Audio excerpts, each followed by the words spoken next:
بھارت ہمیشہ ہی ایسی فلمیں بناتا آیا ہے جس میں وہ مسلمانوں کو غدار یا پھر اسلام کو منفی بنا کر یا پھر مسلمانوں کے کردار کو منفی پہلو لوگوں کو دکھاتا آیا ہے۔ لیکن اس بار انڈیا میں بننے والی ایک فلم نے یہودیوں کے دلوں کو دکھایا ہے اور انہیں آگ بگولا کر دیا ہے۔ آخر انہوں نے اس فلم میں ایسا کیا دکھایا ہے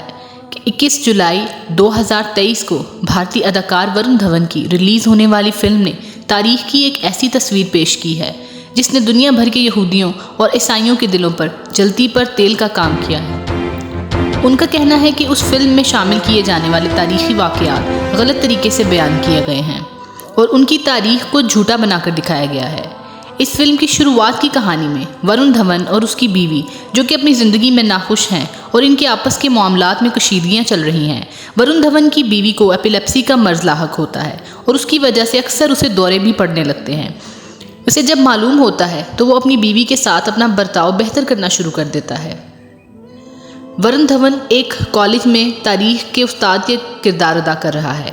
ایک دن لیکچر کے دوران اس کی ایک طالب علم کے ساتھ بحث شروع ہو جاتی ہے اور وہ بحث جنگ عظیم پر مبنی ہے اور وہ اس بحث کے بگڑنے کے دوران ایک اسٹوڈنٹ کو تھپڑ مار دیتا ہے اور بعد میں اسے معلوم ہوتا ہے کہ وہ طالب علم ایک MLA کا بیٹا ہے جس نے بدتمیزی کا بدلہ لینے کے لیے ورن دھون کی زندگی میں مشکلات پیدا کرنی شروع کر دیں اور وہ ان مشکلات سے تنگ آ کر اپنی بیوی کے ساتھ بیرون ملک جانے کا فیصلہ کرتا ہے۔ لہٰذا وہ یورپ جانے کا فیصلہ کرتے ہیں جہاں پر 1930 میں دوسری جنگ عظیم سے جڑے واقعات وقوع پذیر ہوئے۔ ان میں جرمنی اور پولینڈ شامل ہیں جہاں پر ہولوکاسٹ کا واقعہ ہوا۔ مشہور واقعہ جو ہولوکاسٹ کے نام سے جانا جاتا ہے یہ وہ واقعہ ہے جو یہودیوں پر ہٹلر کی طرف سے ہوا تھا۔ کیونکہ ہٹلر یہودیوں سے سخت نفرت کرتا تھا اس لیے اس نے یہودیوں کو چن چن کر مارنا شروع کیا۔ تاریخ کے مطابق ہٹلر یہودیوں کو مختلف مقامات سے اکٹھا کرتا اور انہیں کنسنٹریشن کیمپس میں ڈال دیتا۔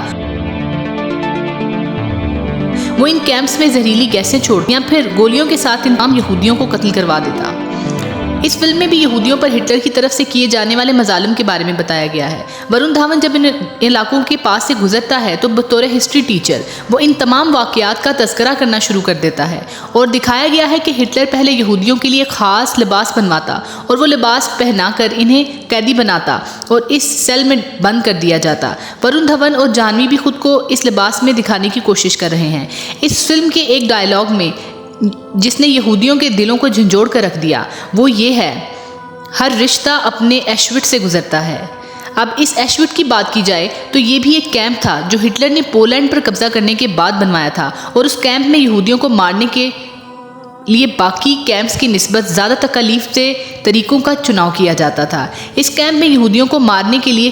خاص مشینیں تیار کروائی جاتی اور مردوں اور عورتوں کے بال کٹوانے کے بعد ان کے بالوں سے قالین تیار کروائے جاتے اور ان کے جسم کے ٹکڑے ٹکڑے کروانے کے بعد ان سے ایک خاص قسم کا کیمیکل تیار کر کے پودوں میں کھاد کے طور پر استعمال کیا جاتا۔ لیکن ناظرین سوال یہ پیدا ہوتا ہے کہ آخر ایسی کیا وجہ تھی کہ ہٹلر نے یہودیوں پر اتنے ظلم ڈھائے اور وہ ان سے اتنی نفرت کیوں کرتا تھا؟ تو اس کی وجہ یہ ہے کہ پہلی جنگ عظیم سے پہلے یہودی فلسطین میں رہتے تھے اور رومیوں نے قدیم زمانے میں ہی انہیں وہاں سے بے دخل کر دیا تھا اور وہاں سے نکلنے کے بعد یہودی دنیا کے مختلف علاقوں میں آباد ہو گئے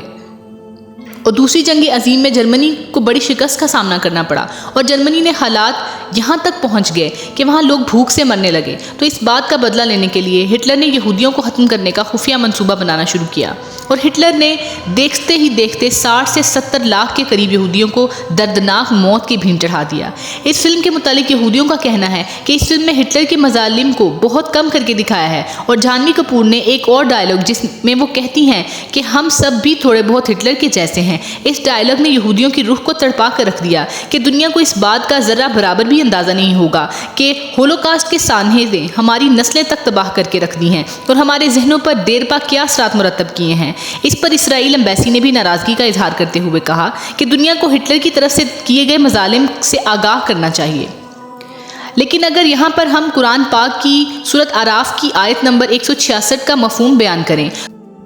اللہ تعالیٰ سورۃ اعراف میں فرماتا ہے کہ یہودیوں کے آباء و اجداد کو ان کے انبیاء کرام کے ذریعے سے یہ پیغام پہنچایا جاتا رہا کہ یہودیوں پر تا قیامت اللہ کی طرف سے ایسے لوگ مسلط کیے جاتے رہیں گے جو انہیں ذلت اور غلامی کا مزہ چکھاتے رہیں گے اور اللہ تعالیٰ نے مختلف زمانوں میں یہودیوں پر ایسے حکمران مسلط کیے جو انہیں سخت تکالیف پہنچاتے رہے، اور یہ سلسلہ تا قیامت چلتا رہے گا۔